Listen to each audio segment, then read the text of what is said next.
Hello everyone, this is Ben Barkey, and this is my presentation on finance in education at the local level.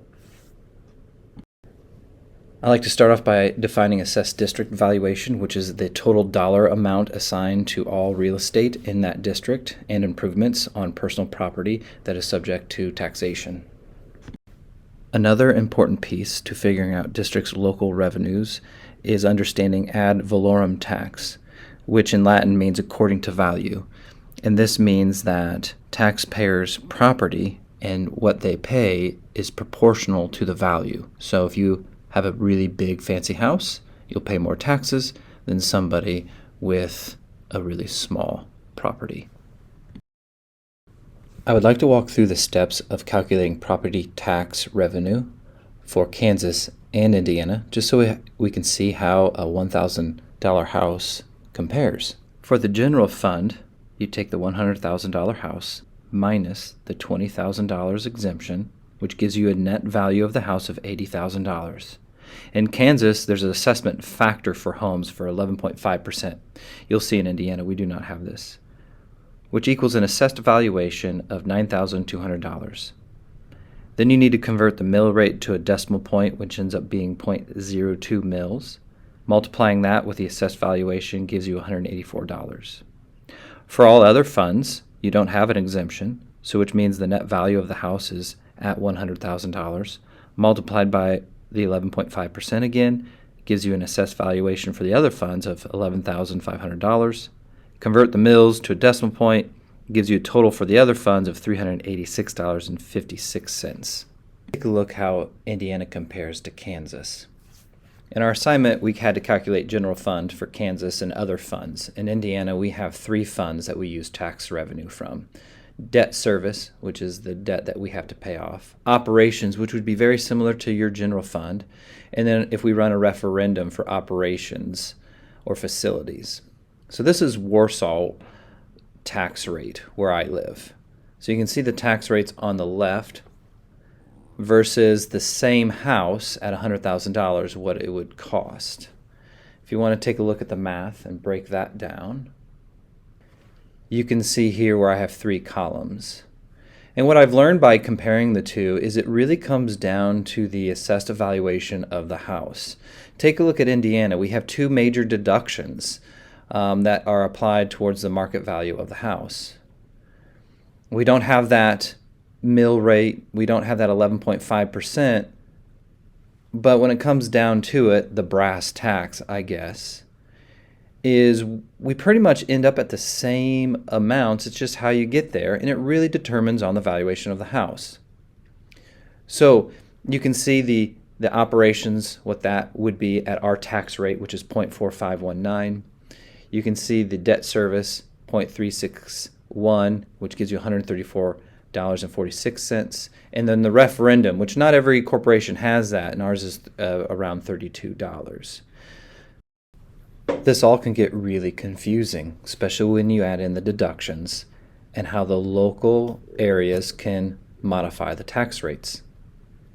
So we just take a look at Kansas and Indiana, the same house, different process. There you can see the slight differences. It makes me wonder if our total assessed valuation for Indiana is higher, which means property tax are lower for individuals, versus Kansas. Just talking to some of you guys out in Kansas, I've learned that your districts are pretty far apart and pretty small. My assumption would also be that maybe the net assessed valuation for Kansas is a lot lower than Indiana, but I really have no idea. Each state deals with political's will to pay for schools. Whether we're talking about Indiana or Kansas, I think we're both facing the same thing. How do you fairly pay for students? Is it all equal for every student, or is it based more on a fairness where students come from low economic situations, poor families versus rich families? Also in Indiana, in the early 2000s, we started diverting away from property tax as the number one source for generating revenue for schools. This gave more control to the politicians at our state level with the funding formula, so they can cut costs. Just like everybody else during the Great Recession, we have not equaled that funding level that we saw in 2007. The other big thing that Indiana schools are facing right now is a higher percentage is going to private schools. This doesn't mean a higher chunk of the pie, but when they increase school funding, private schools and state vouchers are increasing significantly compared to public schools, which is troublesome because we are a public school and taxpayer dollars should only go to public education and not private. I apologize if some of you are in the private sector, but I believe firmly that should go to private institutions. The great news is this is America and we have a vote. So if you like it to be changed, vote that way. Unfortunately, most people don't really focus on education funding policy, and if they do, they already think we get enough anyways. It's a very complicated topic. At this point of the presentation, I'd like to talk about mineral taxes. Mineral taxes is a tax imposed on the production of coal, oil, or gas from Kansas. There's a lot of states that have mineral taxes. Indiana, we don't really call it a mineral tax, but we do have a tax on petroleum. Some states use a mineral tax to help supplement education funding. Take a look at Wyoming, for example.